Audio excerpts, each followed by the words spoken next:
नमस्कार दोस्तों। हम लोग आज स्टार्ट कर रहे हैं अपनी क्लास 12 का second chapter solution.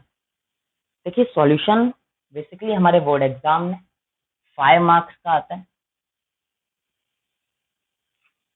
Approx 5 marks का ये वेटेज रखता है हमारे बोर्ड एग्जाम के लिए। फिजिकल केमिस्ट्री का एक और चैप्टर जहाँ पे न्यूमेरिकल आते हैं, जिस चैप्टर से हमारे एग्जाम में। अगर इस चैप्टर की हम लोग बात करें तो हम लोग पढ़ रहे हैं सॉल्यूशन, और सॉल्यूशन और बेसिकली और अच्छे से बोले तो लिक्विड सॉल्यूशन। देखिए हम सॉलिड स्टेट के बारे में फर्स्ट चैप्टर में पढ़ चुके हैं। गैसियस स्टेट के बारे में ऑलरेडी 11th में आप डिस्कस कर चुके थे स्टेट्स ऑफ मैटर में। अब हम लोग लिक्विड स्टेट के बारे में या लिक्विड सॉल्यूशन के बारे में डिस्कस। देखिए अगर सॉल्यूशन की बात करें तो सबसे पहले समझना पड़ेगा कि सॉल्यूशन क्या है। देखो सॉल्यूशन दो या दो से ज्यादा कंपोनेंट्स का एक मिक्सचर है, लेकिन वो मिक्सचर नेचर में कैसा होना चाहिए, होमोजीनस होना चाहिए।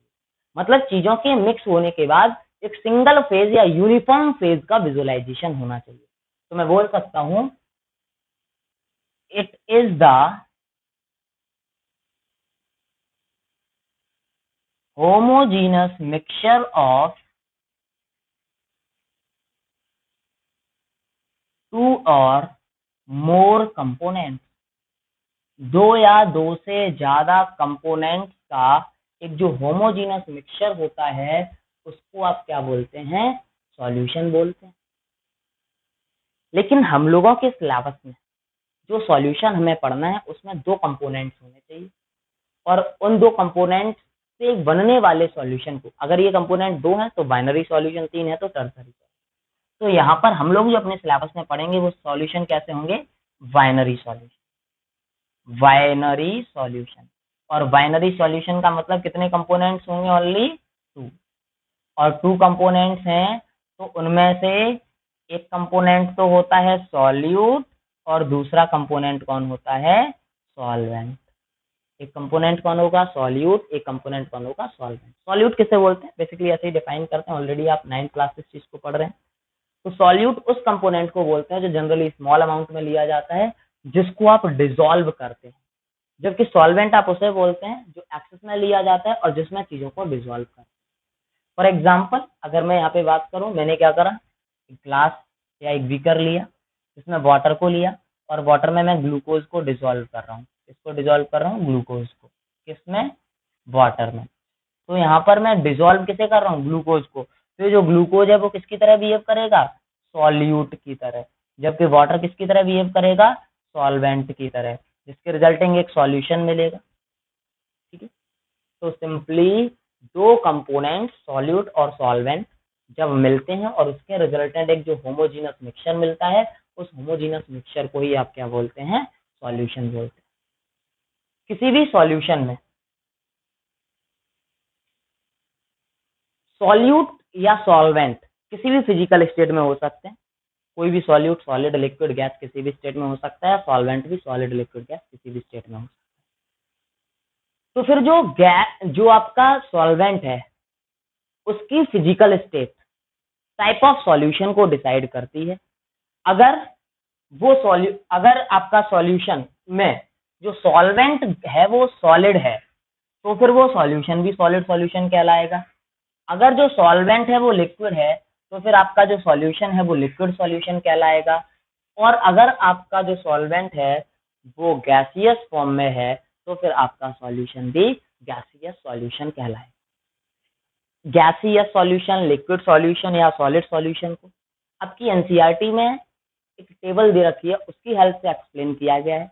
मैं उसी टेबल को यहाँ ड्रॉ करूंगा और उसके एग्जांपल्स की हेल्प से डिस्कस करेंगे कि कौन सा सॉल्यूशन गैसियस है, कौन सा लिक्विड है या कौन सा सॉलिड सॉल्यूशन है। मैंने अभी बोला था जैसे जैसे सॉल्वेंट का फिजिकल स्टेट चेंज होगा, सॉल्वेंट की फिजिकल स्टेट चेंज होगी, वैसे वैसे नेचर ऑफ सॉल्यूशन भी चेंज होता जाता है। आपकी एनसीईआरटी की ये टेबल जिसकी हेल्प से हम लोग इसे समझ रहे हैं। देखिए अगर सॉल्यूशन गैसियस है तो नेचर ऑफ सॉल्वेंट कैसा होगा, गैसियस। सॉल्वेंट हमेशा गैसियस होगा। अब सॉल्यूट गैसियस भी हो सकता है, लिक्विड भी हो सकता है, सॉलिड भी हो सकता है। अगर सॉल्यूट को गैस, सॉल्यूट भी गैसियस और सॉल्वेंट भी गैसियस, तो इसका एक एग्जांपल किन्हीं भी गैसेस का कॉम्बिनेशन ले लीजिए। फॉर एग्जांपल ऑक्सीजन और नाइट्रोजन का मिक्सचर हो। जब आप सॉल्यूट को लिक्विड फॉर्म में ले रहे हैं तो जब आप क्लोरोफॉर्म को नाइट्रोजन गैस में मिक्स करते हैं तो ऐसा गैसियस सॉल्यूशन मिलता है जिसमें लिक्विड सॉल्यूट होता है और सॉल्वेंट गैसियस होता है। अगर आप सॉल्यूट को सॉलिड फॉर्म में लेना चाहते हो तो फिर कैम्फर को, दैट इज कपूर को, नाइट्रोजन गैस में मिक्स कर दीजिए। ये तीनों ही कंडीशन में गैसियस सॉल्यूशन मिलेगा। अगर सॉल्यूशन लिक्विड लेना चाहते हैं, लिक्विड सॉल्यूशन बनाना चाहते हैं, तो आपको हमेशा नेचर ऑफ सॉल्वेंट कैसा लेना पड़ेगा, लिक्विड लेना पड़ेगा। अगर आप सॉल्यूट को गैस लेना चाहते हैं तो ऑक्सीजन को वाटर में डिजोल्व करके जो आप देखते हैं, that is the liquid solution in which solute is gaseous. अगर सॉल्यूट को आप लिक्विड फॉर्म में लेना चाहते हो तो फिर आप जो अल्कोहल और वाटर को मिक्स करते हैं, जो अल्कोहल ड्रिंकर्स होते हैं वो इथेनॉल और वाटर को मिक्स करते हैं, that is an example of liquid solution in which solute is liquid. और अगर सॉल्यूट को आप सॉलिड लेना चाहते हो तो फिर आप कॉमन सॉल्ट को, शुगर को या ग्लूकोज को वाटर में डिजोल्व करते हैं, वो एक कॉमन एग्जांपल हो सकता है ऐसे लिक्विड सॉल्यूशन का जिसमें सॉल्यूट सॉलिड हो। अगर आप सॉलिड सॉल्यूशन बनाना चाहते हैं तो हमेशा जो सॉल्वेंट है उसकी फिजिकल स्टेट सॉलिड होगी। अगर आप सॉल्यूट को गैसियस लेना चाहते हैं तो फिर हाइड्रोजन गैस को आप पैलेडियम के साथ मिक्स कर दीजिए। हाइड्रोजन का पैलेडियम के साथ सॉल्यूशन ले लीजिए। पैलेडियम एक मेटल है जो कि सॉलिड स्टेट में होता है। अगर आप सॉलिड सॉल्यूशन ऐसा बनाना चाहते हैं जिसमें सॉल्यूट लिक्विड फॉर्म में हो तो फिर आप क्या कर सकते हैं, अमलगम बना दीजिए सोडियम के साथ मरकरी का। अमलगम का मतलब मरकरी के साथ कॉम्बिनेशन, तो मरकरी लिक्विड होता है, सोडियम सॉलिड होता है, तो फिर ये ऐसा सॉलिड सॉल्यूशन बन जाएगा जिसमें सॉल्यूट लिक्विड है।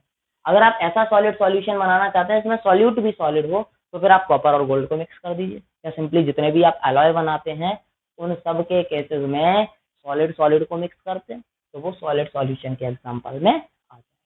तो इस तरीके से इनके एक एक एग्जांपल आपको पता होने चाहिए और टाइप ऑफ सॉल्यूशन बहुत अच्छे से आप बता सकते हैं कि भाई सॉल्वेंट का की जो फिजिकल स्टेट है वही डिसाइड करती है नेचर ऑफ सॉल्यूशन को या टाइप ऑफ सॉल्यूशन को। अगर सॉल्यूशन जो सॉल्वेंट है वो गैसियस है तो सॉल्यूशन भी गैसियस होगा। अगर सॉल्वेंट लिक्विड है तो सॉल्यूशन भी लिक्विड सॉल्यूशन होगा। अगर सॉल्वेंट सॉलिड है तो फिर सॉल्यूशन भी सॉलिड सॉल्यूशन कहलाएगा। इसके बाद हम लोग इस चैप्टर का एक बहुत इंपॉर्टेंट टर्म की तरफ मूव कर रहे हैं जो आपने अपनी प्रीवियस क्लासेस में क्लास 11 के पहले चैप्टर में भी डिस्कस कर रखा है, that is the concentration term.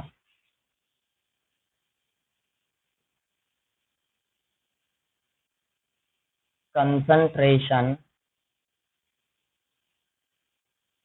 Term, देखिए बहुत सारे कंसंट्रेशन टर्म्स पढ़ने हैं, पहले मैं वन बाई वन उन्हें मेंशन कर देता हूँ। एक पढ़ना है आपको मास परसेंट,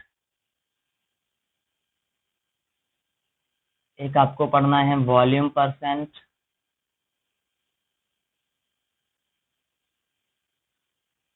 एक आपको पढ़ना है मास बाय वॉल्यूम परसेंट,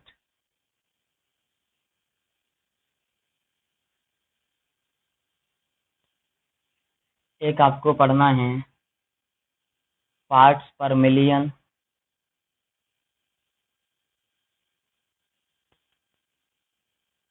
एक आपको पढ़ना है मोल फ्रैक्शन,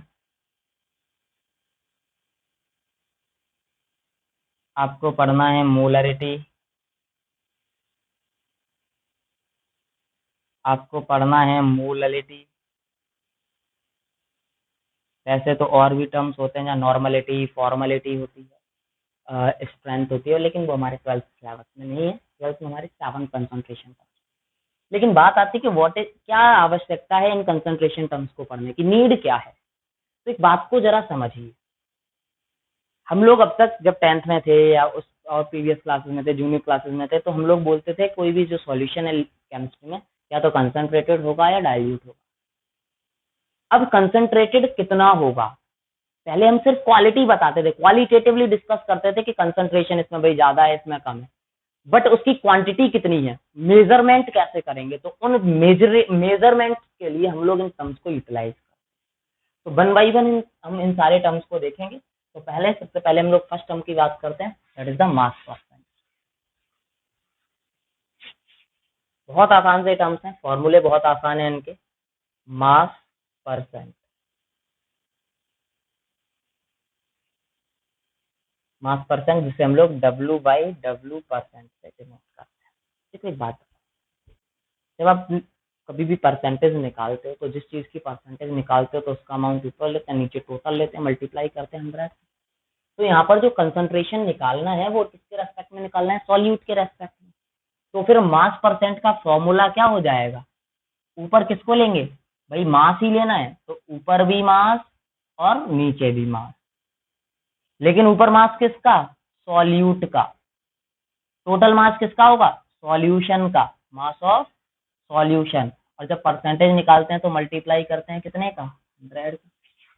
तो यहाँ से फॉर्मूला क्या आ गया, मास of solute upon mass of solution into 100। एक बात बताओ, मान लीजिए आपके 96 मार्क्स आते हैं केमिस्ट्री में आउट ऑफ 100, तो परसेंटेज कैसे निकाली आपने, ऑब्टेन मार्क्स अपॉन 100 इंटू 100, तो परसेंटेज कितनी आ गई, 96%। अगर आपको बोला गया या आपसे मैंने पूछा कि भाई आपके केमिस्ट्री में कितने मार्क्स आए, आपने कहा सर 95% मार्क्स आए, तो 95% मार्क्स जैसे ही आपने बोले तो मुझे नहीं पता कि आपके वो 95% मार्क्स आउट ऑफ कितने थे, मुझे ये तो नहीं पता टोटल मार्क्स कितने थे। वो हो सकता है 40 में से हो सकता है वो 30 में से हो सकता है वो 70 में से हो सकता है वो 100 में से हो। लेकिन जैसे ही परसेंटेज की बात आती है तो खुद से हम लोग एक कैलकुलेशन करने लगते हैं कि अच्छा 95% का मतलब आपके 95 मार्क्स आए होंगे आउट ऑफ 100, एक एवरेज तो ये हो गया। अब इट में भी कि वो 40 में से कुछ आए हो, 60 में से आए हो, 70 में से आए हो, लेकिन जो एक मन में जो बात आती है वो तुरंत ये आती है परसेंटेज को देख के कि भाई इट इज आउट ऑफ 100, किसके रेस्पेक्ट में आप देखने लगते हो, 100 के रेस्पेक्ट में। तो जैसे ही परसेंटेज की बात होगी तो आप हमेशा, कुछ भी नहीं दिया, परसेंटेज दे रखी है तो आप हमेशा उसे किसके रेस्पेक्ट में देखेंगे, 100 के रेस्पेक्ट में देखेंगे। तो फॉर एग्जाम्पल अगर मैंने आपसे बोला कि 5% वेट बाई वेट सॉल्यूशन है, 5% वेट बाई वेट, तो 5% का मतलब भाई ऊपर वाली जो चीज है जिसके लिए आप परसेंटेज निकाल रहे हैं उसी के लिए तो ये देखते हैं। तो ऊपर की कौन है, सॉल्यूट, तो सॉल्यूट का मास कितना हो गया, इसका मतलब 5, टोटल मास कितना हो जाएगा 100। तो मैं बोल सकता हूँ इसका मतलब भैया, या इसका मतलब सर क्या होगा कि 5 ग्राम सॉल्यूट का 100 ग्राम सॉल्यूशन में प्रेजेंट होगा। अगर मैं 10% वेट बाई वेट बोलता तो 10 gram of solute dissolve in 100 gram of solution. Just like that मैं एक जनरल कंसेप्ट की बात करता हूँ, एक जनरल टर्म की बात करता हूँ, x% वेट बाई वेट, जिसका मतलब होता है it means x gram of solute is dissolved in 100 gram of solution. इसका मतलब आप क्या समझेंगे कि x ग्राम सॉल्यूट का 100 ग्राम सॉल्यूशन में डिजॉल्व है, 100 ग्राम ऑफ सॉल्यूशन में प्रेजेंट है। डिजॉल्व लिख सकते हो या प्रेजेंट भी लिख सकते हो, ठीक है।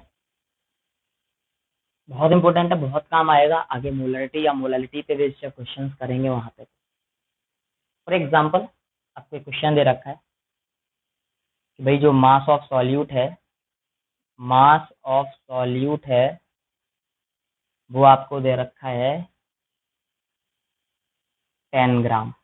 आपसे बोला है इसे वाटर में डिसॉल्व करा है, मास ऑफ सॉल्वेंट आपको दे रखा है 40 ग्राम, और आपसे बोला गया मास परसेंट कैलकुलेट। तो हमें पता है मास परसेंट का फॉर्मूला क्या होता है, मास of solute upon mass of solution into 100। देखो क्वेश्चन नहीं कराना मुझे, ये तो बड़ा आसान सा है कि आराम से वैल्यूज प्लेस कर सकते, लेकिन समझना क्या है वो समझो। कुछ लोग क्या करते हैं जल्दी में, अच्छा मास ऑफ सॉल्यूट 10, अच्छा दूसरी वैल्यू कितनी रखी है 40 इंटू 100, लो भैया निकल आया 425%, बट इट इज रॉन्ग। पता है क्यों, क्योंकि हमें मास ऑफ सॉल्यूशन अप्लाई करना था, आपने मास ऑफ सॉल्वेंट अप्लाई कर दिया, और इसी कंसेप्ट को समझाने के लिए क्वेश्चन दिया था। आप याद रखेंगे जो मास ऑफ सॉल्यूशन होता है वो मास ऑफ सॉल्यूट प्लस सॉल्वेंट के बराबर होता है। तो कितना हो जाएगा 10 प्लस 50, तो ये हो 10 प्लस 40, ये हो जाएगा 10 अपॉन 50 इंटू 100। 10 से जाएगा 5 टाइम, 5 से जाएगा 20 टाइम, तो आ जाएगा ये 20%। यहाँ से जो कंक्लूजन निकला, जो एक रिलेशन मुझे आपको याद कराना था, वो रिलेशन याद करना है आपको कि भाई जो मास ऑफ सॉल्यूशन है वो मास of solute plus mass of solvent के बराबर होता है।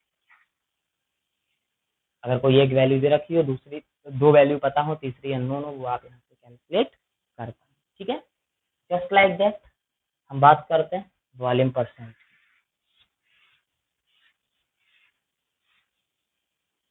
अगर इसकी जगह मैं वॉल्यूम परसेंट की बात करूं तो देखो, दूसरा है आपका वॉल्यूम परसेंट, से डिनोट करते हैं हम लोग वी बाई वी परसेंट से। अगेन ऊपर भी वॉल्यूम नीचे भी वॉल्यूम, तो फॉर्मूला क्या हो जाएगा, V by V percent is equals to volume of solute upon volume of solution into 100। Just like that तीसरा है हमारा मास बाई वॉल्यूम परसेंट। ऊपर मास नीचे वॉल्यूम, डिनोट करते हैं डब्ल्यू बाई वी परसेंट। तो क्या लिखेंगे देखो, W by V percent is equals to, ऊपर क्या है मास, तो मास ऑफ सॉल्यूट, नीचे क्या लेना है वॉल्यूम, तो किसका लेंगे सॉल्यूशन का, मल्टीप्लाई कितने का हो जाएगा 100। जिस तरीके से मास परसेंट के टर्म में देखा था, वैसे ही यहाँ पर भी देखेंगे। X percent mass by volume का मतलब क्या होगा, it mean x gram of solute is present in 100 ml of solution। दोनों जगह के दोनों टर्म्स आप याद रखेंगे, बहुत इंपॉर्टेंट है, दोनों ही आगे काम आने वाले हैं कि X percent weight by weight क्या होता है या X percent V by V. ठीक है,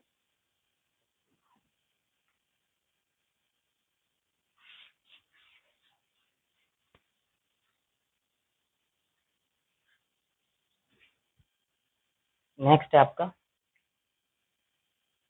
फोर्थ वन है पार्ट पर मिलियन,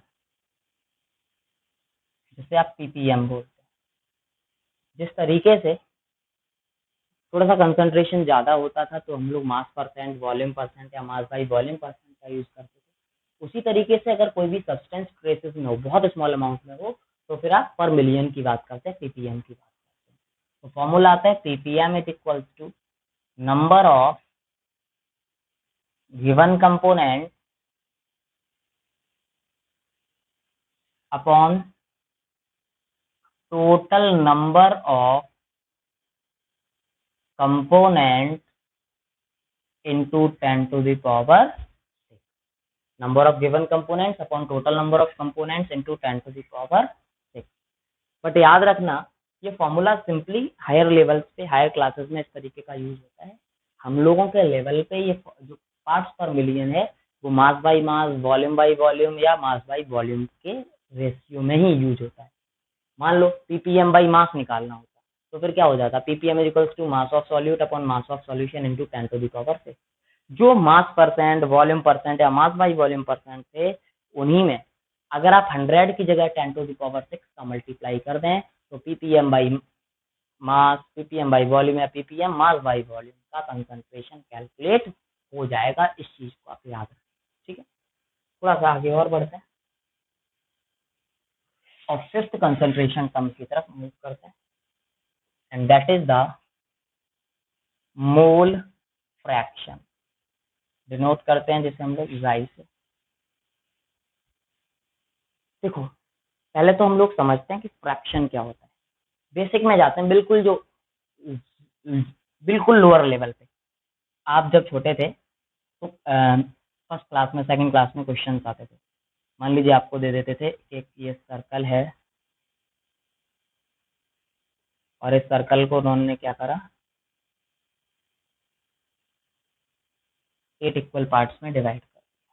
फिर वो बोलते थे कि उन्होंने क्या करा, 1 2 3 4 5, ये 5 पार्ट सेट कर दिया आपको। अब बोलते थे शेडेड एरिया फ्रैक्शन बताइए या अनशेडेड एरिया फ्रैक्शन बताइए। तो आप क्या करते थे, अच्छा शेडेड एरिया फ्रैक्शन, तो shaded part 1 2 3 4 5 upon total part 8, unshaded तो unshaded part 1 2 3 upon total part 8। इसका मतलब जब फ्रैक्शन निकालते हैं तो जिस चीज का फ्रैक्शन पूछा जाए उसको ऊपर रखते हैं, डिवाइड लगा देते हैं टोटल से और वो फ्रैक्शन आ जाता है।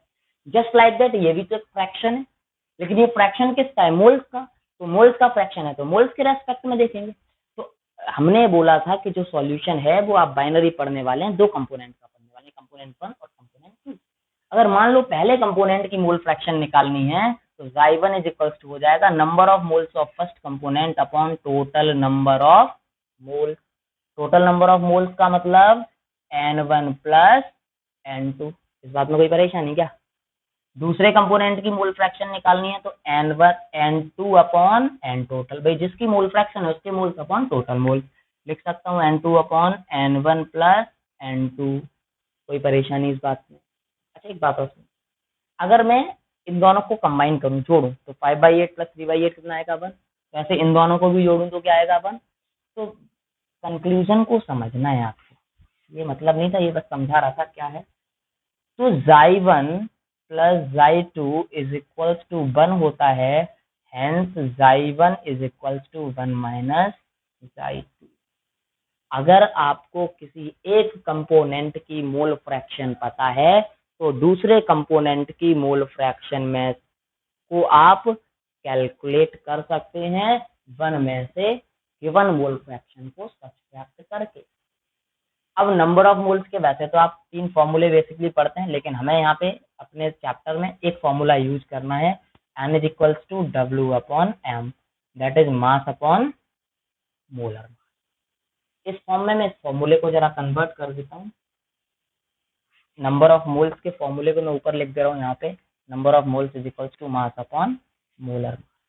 N1 है ऊपर है ना, तो number of moles of first component upon molar mass, sorry mass of first component upon molar mass of first component, mass of first component upon molar mass of first component plus mass of second component upon molar mass of second component. Just like that इसमें भी आप कर सकते हैं, मास of second component upon molar mass of second component, mass of first upon molar mass of first plus mass of second upon molar mass of second. कर सकते हैं ना इस तरीके से फॉर्मूला। क्वेश्चन की बात करते हैं,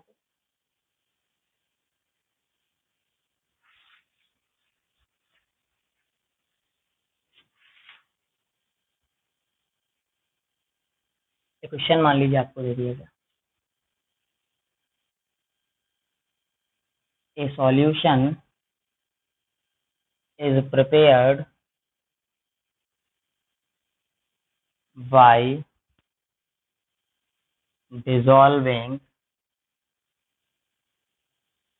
10 gram of sodium hydroxide in 90 gram of water.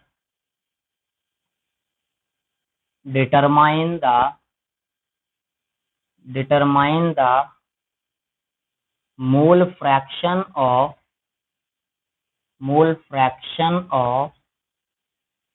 both NaOH and water।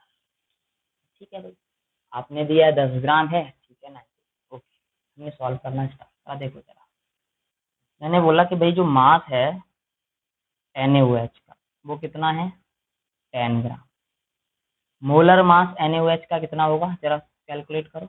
Sodium 23, oxygen 16 plus 1 मतलब 40 ग्राम पर मोल। ठीक है, सिमिलरली मास ऑफ वाटर कितना दे रखा है देखो 90 ग्राम, मोलर मास याद होगा आपको, नहीं तो कैलकुलेट कर लीजिए, 1 2 2 एंड 16 18 ग्राम पर मोल। इस बात में कोई परेशानी, फॉर्मूला आप जानते हैं, मोल fraction of NaOH for example आपको निकालना है, तो number of moles of NaOH upon number of moles of NaOH plus number of moles of water. Open करते हैं, mass of NaOH upon molar mass of NaOH upon mass of NaOH upon molar mass of NaOH plus mass of water upon molar mass of water. Values को apply करते हैं sir. देखो, तो mole fraction of NaOH is equal, mass of NaOH कितना है 10, molar mass कितना है 40, mass of NaOH 10, molar mass 40 plus mass of water 90 upon 80। Solve करें, 10 बन जा 10, 10 4 जा 40, 10 बन जा 10, 10 4 जा 40, 18 बन जा 18, 18 5 जा 9। ये कितना आ गया 1/4 अपॉन 1/4 प्लस 5। सॉल्व करो, ये कितना आएगा 1/4 अपॉन, एलसीएम ले लो 4, 1 प्लस 4 5 20, तो ये हो गया mole fraction of NaOH is equals to 4 से 4 कैंसिल 1 अपॉन 21। डेसिमल में चाहो डिवाइड लगा लेना आपको answer. Similarly mole fraction of water या तो इसी तरीके से आप निकाल सकते हैं, या फिर mole fraction of NaOH plus mole fraction of water is equals to 1, तो mole fraction of water is equals to 1 minus 1 upon 21। Solve कर लेना, ये भी आंसर कर पाएंगे ना। ऐसे क्वेश्चन कुछ नहीं करना, सारी वैल्यूज गिवन है, वैल्यूज को डायरेक्टली आपको अप्लाई करना। क्वेश्चन है, calculate the mole fraction of ethylene glycol in aqueous solution containing 20% of C2H6O2 by mass। आपको क्या दे रखा है, देखो जरा इसको सॉल्व करते हैं। मास परसेंट, देखो बाई मास दिया तो मास परसेंट दे रखा है किसका, एथिलीन ग्लाइकॉल का, कितना 20%, और कुछ तो दिया नहीं, और आपसे बोला है मोल फ्रैक्शन निकाल दीजिए C2H6O2। देखो भैया, मैंने मास परसेंट से मास ऑफ सॉल्यूट को निकालना सिखाया है, कैसे देखो जरा। 20% aqueous solution of C2H6O2 दे रखा है, it means 20 gram of C2H6O2 is present in 100 gram of solution. हाँ या ना, मिल जाएगा कि नहीं?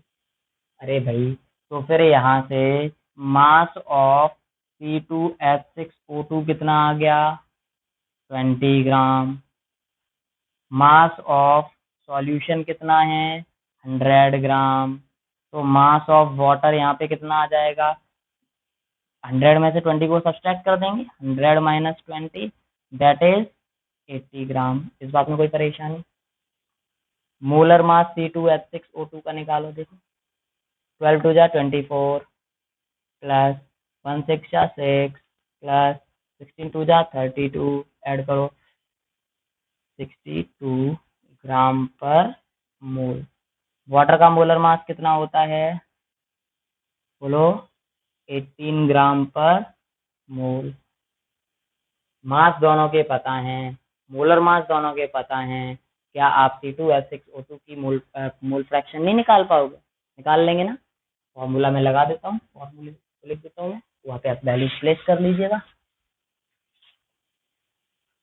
तो mole fraction of C2H6O2 is equals to number of moles of C2H6O2 upon number of moles of C2H6O2 plus number of moles of H2O।